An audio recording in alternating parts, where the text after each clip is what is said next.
அனைவருக்கும் வணக்கம் பிள்ளைகள்.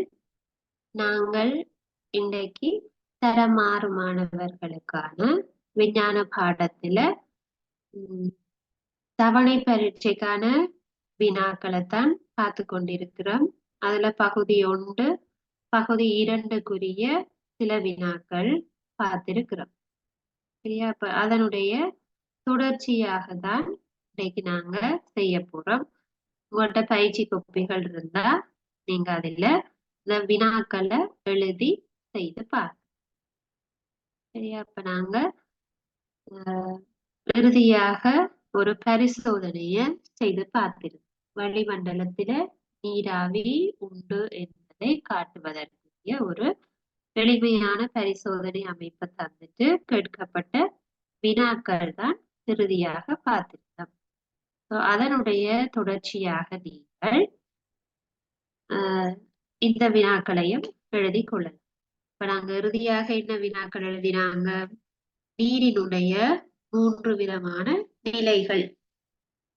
நீரினுடைய 3 விதமான நிலைகள் என்றால் திண்மம், திரவம், வாயு ஆகிய 3 நிலைகளுக்கும் உதாரணம் எழுத சொல்லித்தான் இறுதியாக நாங்க பார்த்திருந்த வினா.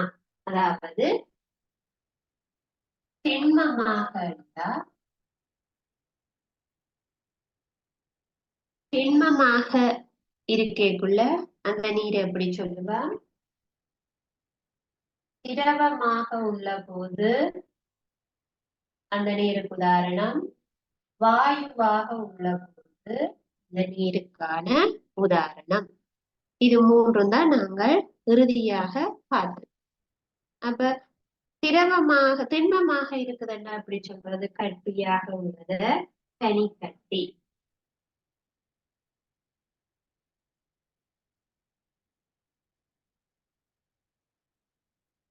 இது திண்ம நிலையில இருக்கிற நீருக்கான உதாரணம். திரவமாக இருக்கிறது கிணற்று நீர் அல்லது ஆறுகள்ல இருக்கிறது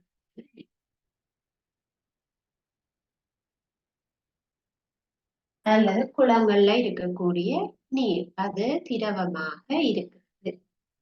வாயுவாக இருக்குது நீராவி.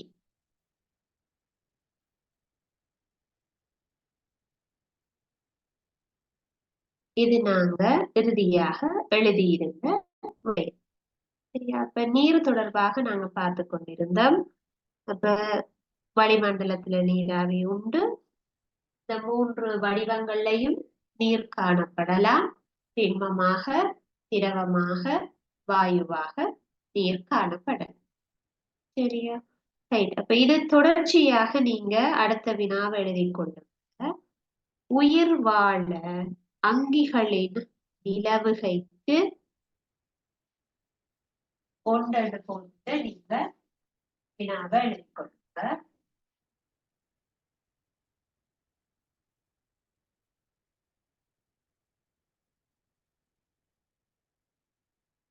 உயிர் வாழ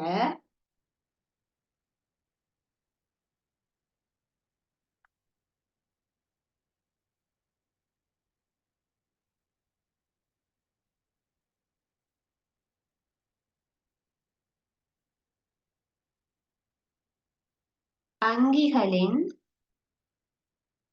நிலவுகைக்கு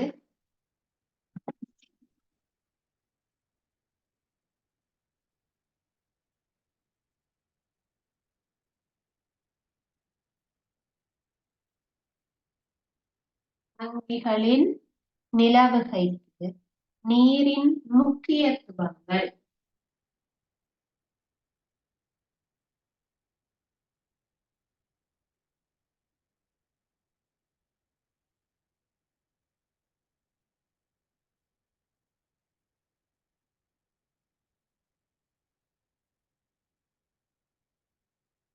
நீரினுடைய முக்கியத்துவம் 3 தருது. அப்ப உயிரங்கிகளுக்கு நீரினுடைய முக்கியத்துவம் என்ன? இப்ப நாங்க நீரானது எங்களுக்கு உயிர் வாழ்க்கைக்கு இன்றியமையாதது. சரியா? அப்ப நாங்க இந்த நீரை எதுக்காக பயன்படுத்துறோம்? உயிர் வாழ்க்கை ஒன்று எங்களுக்கு என்னத்துக்கு தேவைப்படும்? ஒரு தாவரங்கள்ல கனியுப்புகளை அகத்துறிஞ்சுவதற்கு நீர் பயன்படுத்தப்படும்.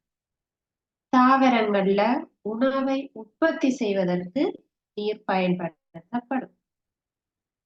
சில அங்கிகள் தாங்கள் வாழ்வதற்குரிய ஊடகமாக நீரை பயன்படுத்திக் கொள்ளும்.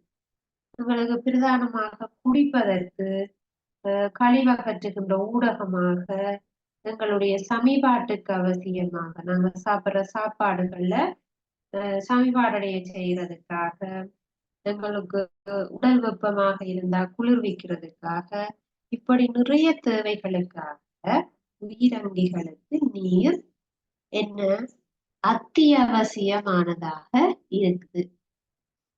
இந்த நிறைய இருக்குது, அதுல நீங்க ஏதாவது 3 எழுதினா போதுமானது. அப்ப மிக முக்கியமான பாயிண்ட்ஸ நாங்க எழுதணும். 1 எழுதிக் கொள்ளும். தாவரங்களில் உணவு உற்பத்திக்கு. தாவரங்களுக்கு அது வளர்ந்து நல்லா காய்க்க வேணும்னா நாங்க கட்டாயம் தண்ணி ஊத்தி வளர்ப்போம். கட்டாயம் தாவரத்துக்கு நீர் அவசியமானது. நாங்களும் குடிக்கிறதுக்கு நீர் அவசியமானது. சரியா? அப்ப ஒன்று உயிர் வாழ வேணுமாக இருந்தால் எங்களுக்கு உணவு அவசியம். உணவு அவசியம் என்றா அந்த உணவு எங்க இருந்து கிடைக்க வேணும்? ஒரு தாவரத்துல. அப்ப தாவரங்கள்ல உணவு உற்பத்தி செய்ய நீர் அவசியம் ஒன்று. அப்ப முதலாவது போயிடுச்சா நீங்க அதை எழுதிக்கொள்ளும். 3 எழுதணும். 1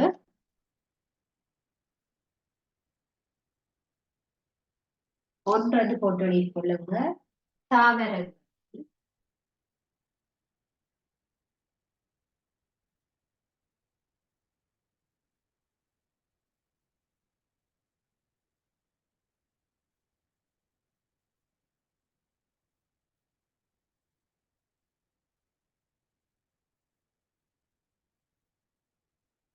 தாவரங்களில் உணவு உற்பத்தி செய்வதற்கு சரியா கட்டாயம் அவசியமானது. அதே போல சில அங்கிகள் உயிர் வாழ்வதற்கு நீர் ஊடகமாக இருக்கு. பாருங்க, மீன்கள் அது உயிர் வாழ வேண்டுமாக இருந்தால் நீர்நிலைகள்ல தான் வாழ முடியும். தரையில வாழ இயலுமா? இல்ல. அப்ப அது உயிர் வாழ்வதற்கு முக்கியமானது. எது? நீர்ல வாழற உயிரினங்களுக்கு அது வாழுகின்ற ஊடகம். தான் வாழுகின்ற ஊடகமாக இருப்பதனால் அதனுடைய உயிர் வாழ்க்கைக்கு அந்த உயிர் வாழ அங்கிகளுக்கு நீர் வேணும். அப்ப 2வது போட்டு எழுதி என்னது? நீரில் வாழும் அங்கிகளுக்கு ஊடகமாக இருத்தல்.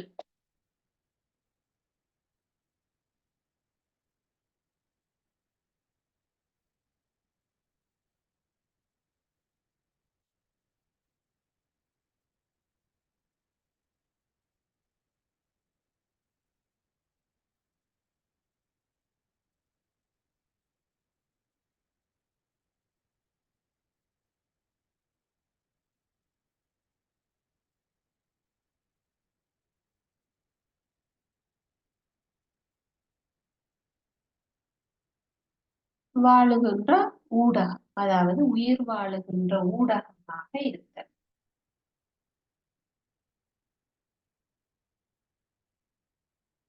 சரியா? வேற என்ன? கழிவகற்றுகின்ற ஊடகமாக இருத்தல். சரியா? சிறுநீராக வெளியேற்றம் அது கழிவகற்றுகின்ற ஒரு ஊடகம். வேற என்ன செய்யறோம்? அங்கிகளின் உடலை குளிர்ச்சியாக வைத்திருப்பதற்கு நீரை பயன்படுத்தும். தாவரங்கள்ல கனியுப்புகளை அகத்துறிஞ்சுவதற்கு நீரை பயன்படுத்தும். அப்ப அடுத்தது கொள்ளுங்க. என்ன சொல்லுவாங்க? விலங்குகள்ல உணவு சமிபாட்டுக்கு நீர் அவசியம்.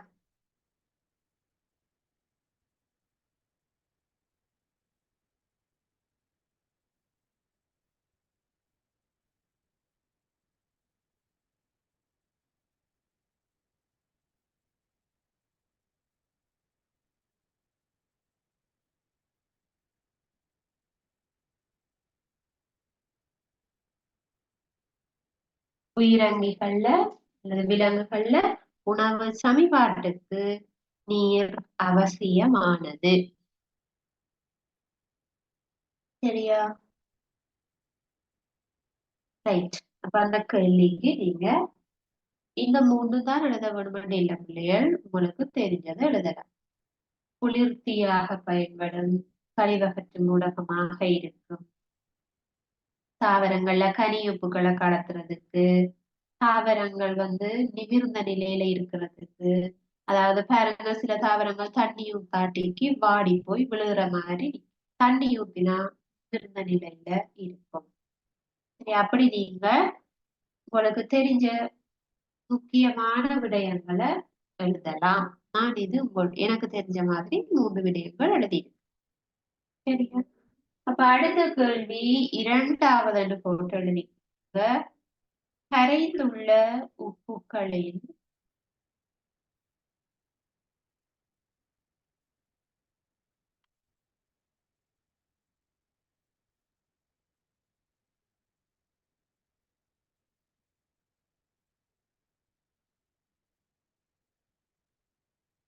கரைந்துள்ள உப்புக்களின் அடிப்படையில்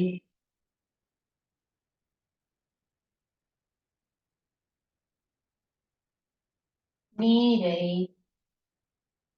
வகைப்படுத்துக.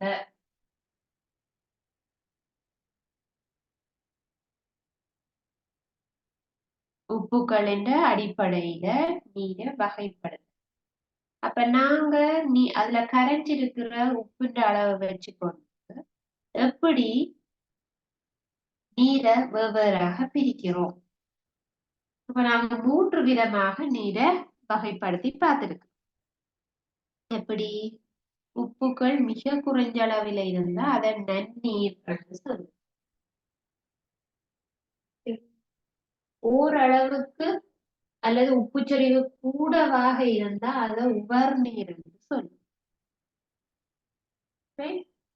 இது உவர் நீரை விட உப்பு குறைவாகவும் நன்னீரை விட கூடவாயும் இருந்தா அதை தவர் நீர் என்று சொல்லுவோம்.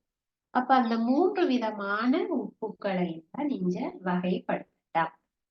உப்பின் அடிப்படையில உப்பு ஆகலம் கூட இருந்தா அப்படி சொல்லுவோம், ஆகலம் குறைவா இருந்தா அப்படி சொல்லுவோம், அல்லது 2க்கும் இடைப்பட்ட இயல்பு கொண்ட நீரை அப்படி சொல்லுவோம். ஆக உப்புக்கள் இல்லாத அல்லது மிக குறைஞ்ச அளவில் இருந்தா அது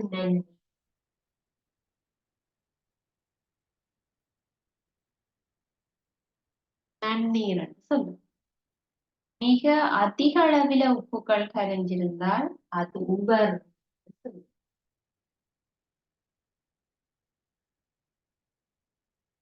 உவர் நீர் என்று சொல்லுவோம்.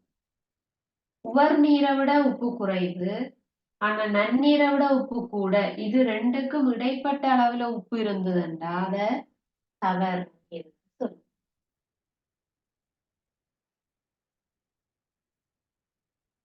தவர் நீர் எழுதிக் கொள்ளுங்க.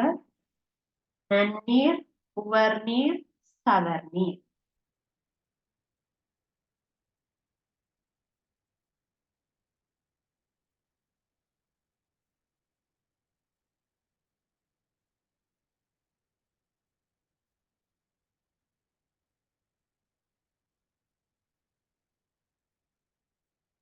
சரியா?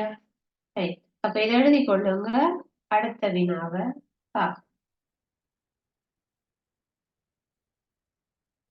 3வது வினா.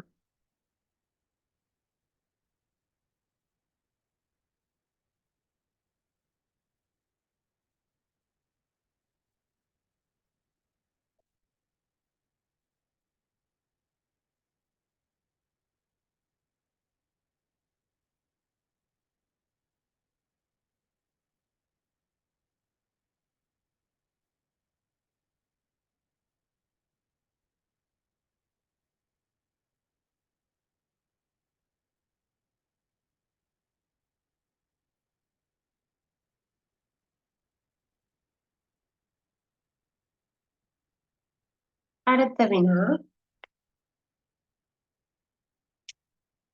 நீர் மாசடையும்.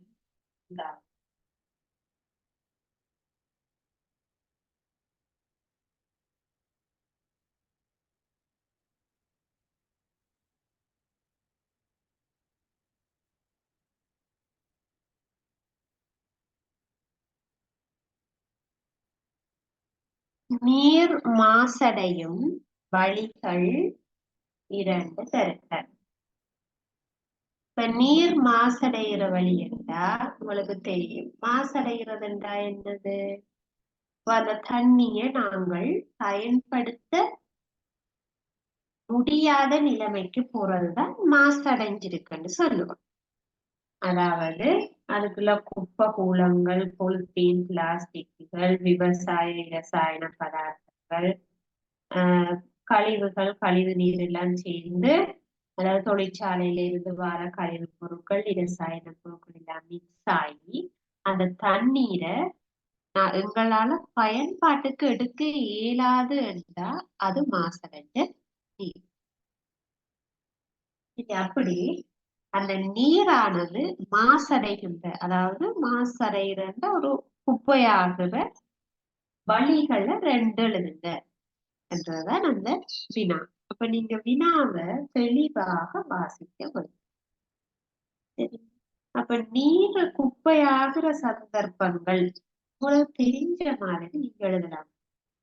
இப்ப பிளாஸ்டிக்குகள், பொலித்தீன் குப்பைகளை நீங்க நீர்நிலைகள்ல வீசுறது ஒன்று சொல்லலாம். அதே மாதிரி சில சமயம் கழிவு நீர் அல்லது இந்த விவசாய ரசாயன பதார்த்தங்கள் வடிந்து சென்று நீரோட கலக்கிறது, அது ஒரு சமயம் குப்பையாகும். அதே போல தொழிற்சாலைகள்ல பெரிய பெரிய ஃபேக்டரிகள்ல இருந்து வெளியேற்றப்படுகின்ற கழிவு நீரும் குப்பைகளையும் நேர நீர்நிலைகளுக்குள்ள கலக்க விடுவது ஆபத்தானது.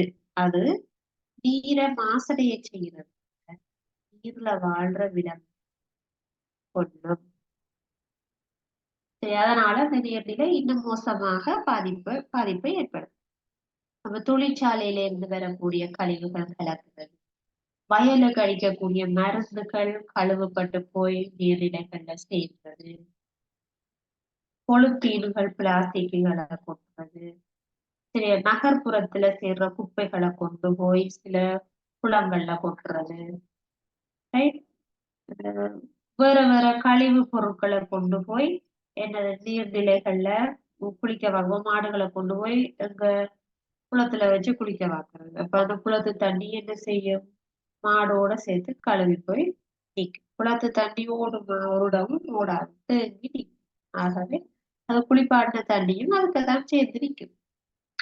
அந்த தண்ணியை பிறகு பயன்பாட்டுக்கு எடுக்கலாமா? இல்லை. அப்ப அப்படிதான் என்ன செய்யுது? நீரானது குப்பையாக்கப்படுது. அப்ப அதுல 2 விஷயத்த நாங்க எழுதுவோம். ஒன்று பொலித்தீன், பிளாஸ்டிக் கலத்தல்.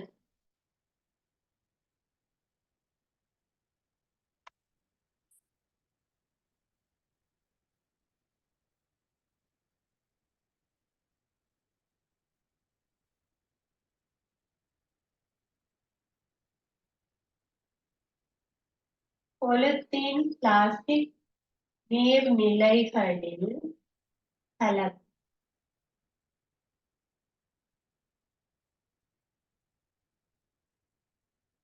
2வது என்ன சொல்லலாம்? குப்பை கூளங்கள் அல்லது கழிவு நீர் வந்து நீர்நிலைகள்ல கலக்கும்.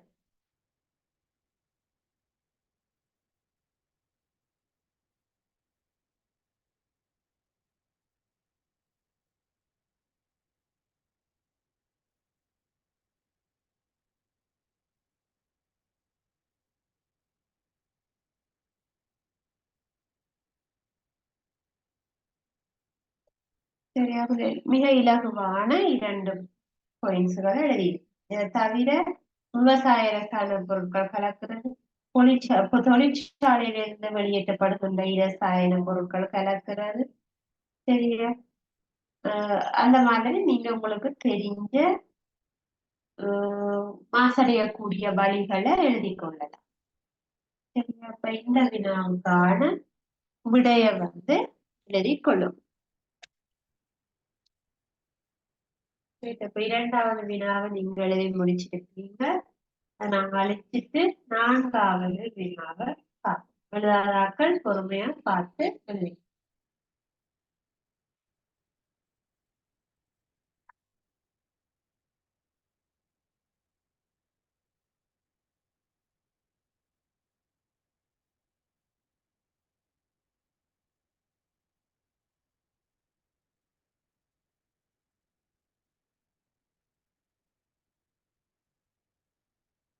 நான்காவது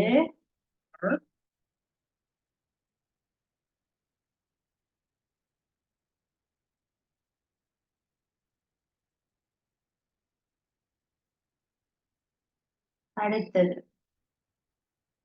நிலக்கீழ் நீரை பெற்றுக்கொள்ள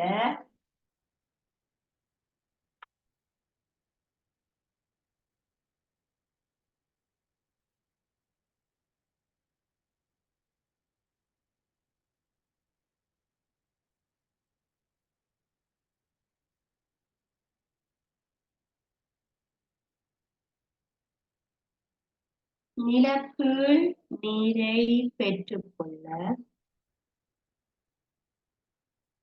நாம் பயன்படுத்தும்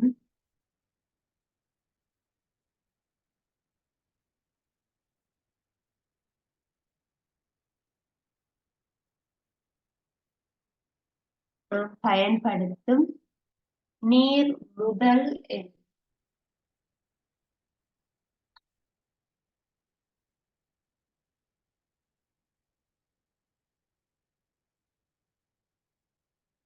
சரியாகல நிலக்கீழ் நீரை பெற்றுக்கொள்ள நாம் பயன்படுத்தும் நீர் முதல் எது? நிலக்கீழ் நீர் என்பது பிள்ளைகள் நீரானது 3 படிமுறைகள்ல பூமியை அடையும். இப்ப பிரதானமாக படிவு வீழ்ச்சி, அதாவது ஒன்று மழையாக பொழிவதன் மூலம் நீரானது நிலத்தை அடைகிறது. சரி, அப்ப அப்படி எங்களுக்கு நீர் கிடைக்கலாம். மழை, பனிக்கட்டி, ஆலங்கட்டி மழை, வேற வேற சொல்லுவாங்க. சரியா, மூடு பனி, அதுகள்ல இருந்து பனி கொட்டுற மாதிரி இருக்கு. அப்ப தூறல்களாக அல்லது மலைகளாக வாரத படிவு வீழ்ச்சி மூலம் கிடைக்கப்படுகின்ற நீர் சொல்லும். இதுவே எங்களுக்கு மேற்பரப்பில தண்ணி இருந்தா, அதாவது நிலத்துக்கு மேல தண்ணி தேங்கி நின்றா அத மேற்பரப்பு நீர் என்று சொல்லுவோம். இப்ப உதாரணத்துக்கு குளத்தில இருக்கக்கூடிய நீர் பாருங்க, அது நிலத்திற்கு மேலாக அந்த தண்ணி தேங்கி நிற்கிறது.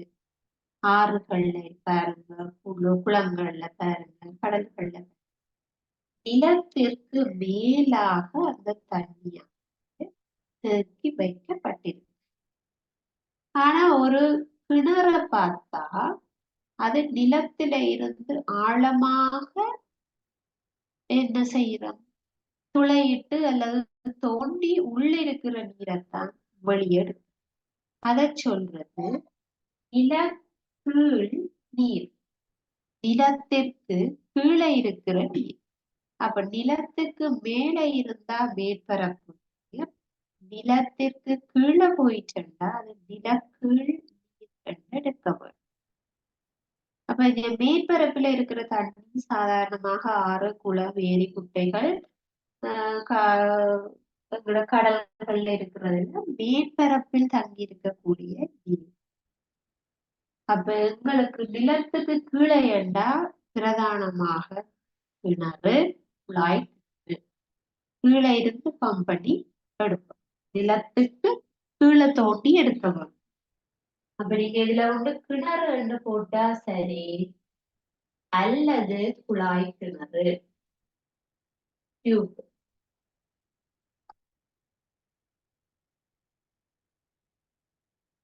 இந்த ரெண்டுல நீங்கள் ஏதாவது ஒரு ஆன்சரை எழுத முடியும். அப்ப இதுல நாங்கள் நீர் தொடர்பாக பார்த்தோம். தண்ணி எதுக்கு முக்கியம், மாசடைகிற வழி என்னது? நீரை பெற்றுக்கொள்ற நீர் முதல்கள் எப்படி இருக்கு? சரியா? அடுத்ததாக நாம் இழுகிளை சாவி செய்வோம். இழுகிளை சாவி என்ற என்னது? வினை கவர்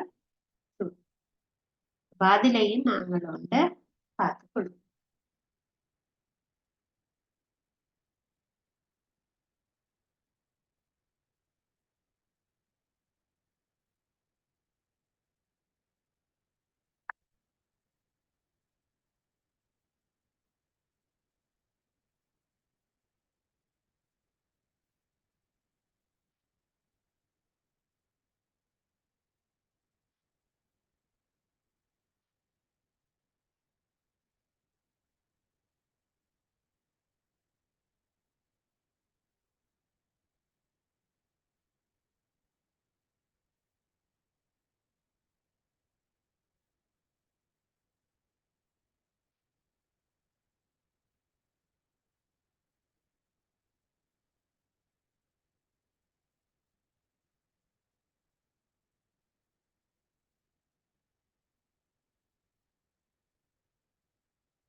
நாங்க ஒரு இணைக்கவர் சுட்டிய உருவாக்குவோம்.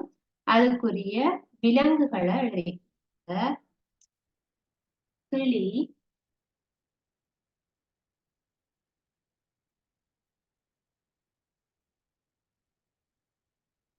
சம, அட்டை,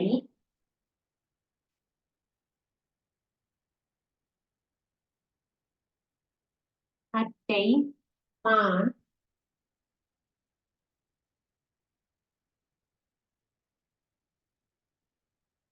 பாம்பு,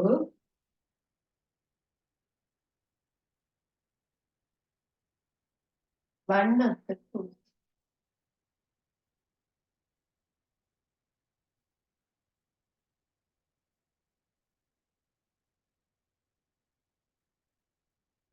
உங்களுக்கு இந்த விலங்குகள் தரப்பட்டிருக்குது. இதை வச்சுக்கொண்டு ஒரு இருகிளை சாவி அல்லது இணைக்கவர் சுட்டிய உருவாக்க போறோம்.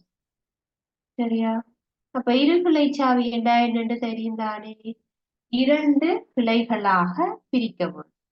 அதுல ஒன்று நீங்க எந்த இயல்பை வைத்துக்கொண்டு அந்த விலங்கை பிரிக்கிறீங்களோ அடுத்த கிளையில அது இல்லாத இயல்பா போடவும். உதாரணமா இந்த விலங்குகளை நான் இதுல ஒன்று பறக்கும் என்றதுக்குள்ள விலங்குகளை எடுக்க இருக்கிறனாக இருந்தால் அடுத்த சைடுக்கு, அதாவது அடுத்த கிளையில நீங்கள் அம்புக்குறியில பறக்க முடியாதவை என்றுதான் எடுக்க வேண்டும். சரியா? அப்ப நாங்க இதுல செய்ய செய்ய உங்களுக்கு இது பழக்கம். அப்ப அந்த தரப்பட்ட விலங்குகளை அவர்கள் இரண்டாக பிரித்து எழுதி கொள்ளுங்க.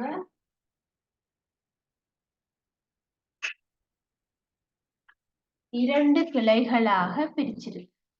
அதுல ஒன்று பறக்க கூடியவை.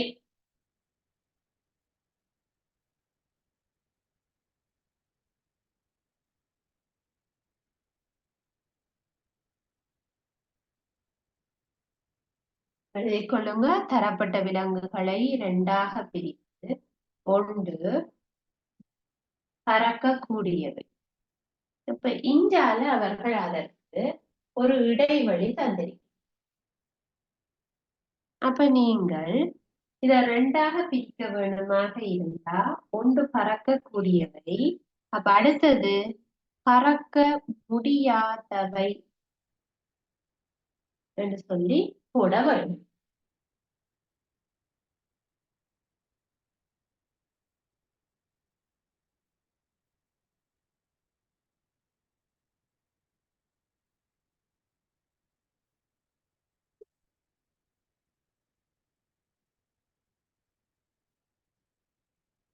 ஆகவே நாங்க பார்க்கிறோம், ஒன்று பறக்க கூடியது எடுத்தா மற்றது பறக்க முடியாதென்று எழுதிக் கொள்ளும்.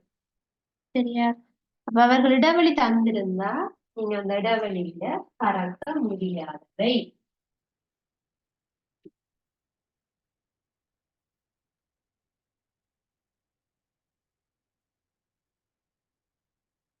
இதை நீங்களாக எழுதிக் கொள்ள வேண்டும். அடுத்தது, அப்ப நீங்க பிரிச்சுட்டீங்க, இரு கிளைகளாக பிரிச்சுட்டீங்க. அந்த அந்த கிளைகளுக்கு பொருத்தமான விலங்குகளை அதுக்கு கீழே நீங்க நோட் பண்ணி கொள்ள வேண்டும். சரியா? அவர்கள் பறக்க கூடியவை என்பதற்கு ஒரு உதாரணம் தந்து, கிளி. ஆகவே ஏனைய விலங்குகளை நீங்கள் ஃபில் பண்ண வேண்டும். அப்ப அதற்குரிய இடைவெளி தரப்பட்டிருக்கு.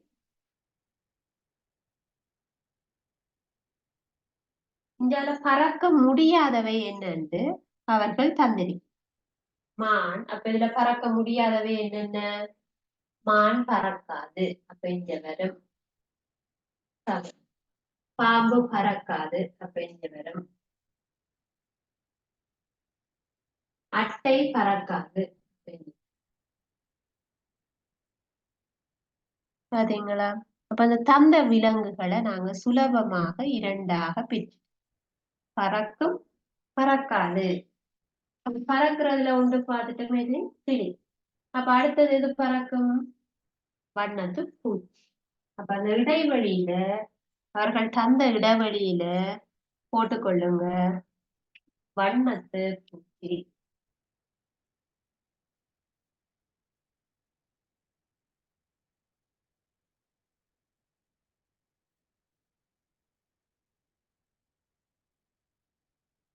வண்ணத்து பூச்சி. அப்ப அடுத்ததாக அவர்கள் இதை ரெண்டாக பிரிச்சிருக்க. நீங்க தனித்தனியா ஒரு அங்கி வர்ற வரைக்கும் அதை பிரிச்சு கொண்டே வரும். சரியா? அப்ப இதுல ரெண்டு விலங்குகள் இருக்குண்டா, கிளியும் வண்ணாத்து பூச்சி.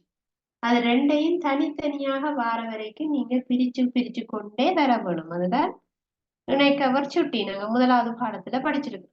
அப்ப இதுல ரெண்டு விலங்கு இருக்கு, அது ரெண்டையும் தனித்தனியா பிரிக்கும். அதுல மூன்று விலங்கு இருக்கு, அதையும் நாங்க தனித்தனியா வார மாதிரி பிரிக்கணும். அப்ப இதை நாங்க கிளியையும் வண்ணாத்தி பூச்சியையும் எப்படி ரெண்டா பிரிக்கலாம்? யோசிச்சு பாருங்க, கிளிக்கும் வண்ணாத்தி பூச்சிக்கும் என்ன செய்யலாம், என்னென்னு பிரிக்கலாம்னு.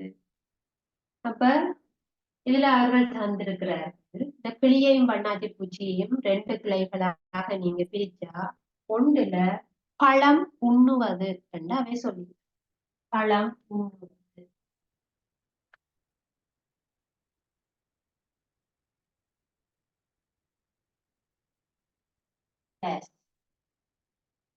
எது பழம் சாப்பிடும்?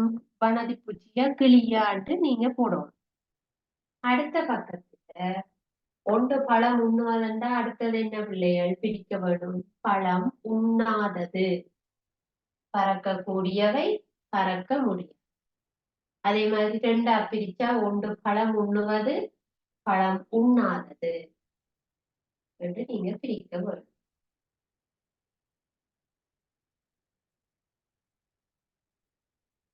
ஒன்று செய்யும் என்றா அடுத்தது செய்யாதவை. அப்படித்தான் இருகிளைச்சாவியில பிரிக்க வேண்டும். சரியா? எது ஒன்று செய்யும், அதை இன்னொன்று செய்யாது. பறக்கும், பறக்காது. சாறு உறிஞ்சி குடிக்கும், சார உறிஞ்சி குடிக்காது. தேன் குடிக்கும், தேன் குடிக்காது. பழம் சாப்பிடும், பழம் சாப்பிடாது. இரண்டு கால்கள் உண்டு, ரெண்டு கால்கள் இல்லை.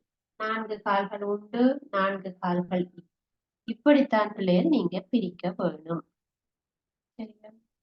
அப்ப இதுல பறக்க கூடியவை மீதி நடந்து செல்பவை என்று பிரிக்க கூடாது. அப்படி பிரிக்கிறது இல்லை. அப்ப இருகிளை சாவி அல்லது இணைக்கவர் சுட்டியில நாங்கள் எழுதிய எப்பவும் சோடி சோடியாக எழுதிக் கொள்ள வேண்டும். அப்ப பழம் உண்ணுறது எது? கிளி. அப்ப டேஷ்ல நாங்க கிளி. அப்ப பழம் உண்ணாதது எது? வண்ணத்து. எழுதிக் கொள்ளுங்க. இது முடிஞ்சு. அதாவது தனிய ஒரு விலங்கு வரும் வரைக்கும் பிரிச்சு கொண்டே வரணும் என்றதுதான் அதோட விதி. பாருங்க, இதை நாங்க தனித்தனியா பிரிச்சு, அதே போலதான் மற்ற சைடும் பிரிக்க வேண்டும். சரியா? அப்ப நாங்க இதுல இத ரெண்டா பிரிப்போம். மான் பாம்பு அட்டைய ரெண்டா பிரிச்சா நான் சொல்றேன், இதுல கால் உண்டு, இதுல கால் இல்லை.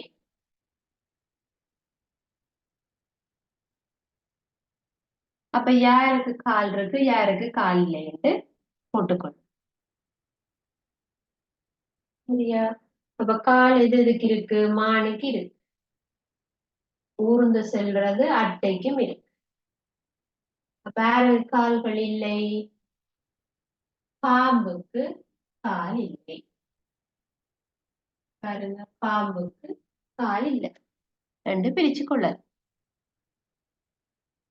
அதே போல மானையும் அட்டையையும் எப்படி பிரிக்கலாம் இல்லையா? தனியா ஒரு அங்கி வார வரைக்கும் பிரிக்க வேணும். பாம்பு இனி பிரிக்கல, அது உண்ட வந்துட்டு. ஆனா இதுல மானும் அட்டையும் இருக்குது. ஆகவே இது திருப்ப பிரிக்கும். இதை எப்படி பிள்ளைகள் பிரிக்கலாம்? மானுக்கும் அட்டைக்கும் என்ன வித்தியாசம் இருக்கு? மானுக்கு கொம்பு இருக்கு, அட்டைக்கு கொம்பு இல்லை. அப்ப அதை வச்சு நாங்க பிரிக்கலாம். மான் கொம்பு உண்டு, கொம்பு உள்ளது, கொம்பு அற்றது. கொம்பு அற்றது. கொம்பு உள்ளதுக்கு மான், கொம்பு அற்றதுக்கு அட்டை. அப்ப பாருங்க, இந்த இருகுலை சாவியை நாங்க தனிய தனிய ஒரு விலங்கு வார வரைக்கும் பிரிச்சிருக்கிறோம். சரியா? அப்ப இது ஒரு இணைக்கவர் சுருள். சோடி சோடியாக பிரிச்சு இறுதியில ஒரு விலங்கு வார வரைக்கும் நாங்க பொறுமையா பிரிச்சு கொண்டு வரோம். சரி, அப்ப இன்றைக்கு நாங்க சில வினாக்களை பார்த்திருக்கிறோம். இந்த வினாக்கள்ல உங்களுக்கு ஏதாவது டவுட்ஸ் இருந்தா நீங்க கேட்கலாம்.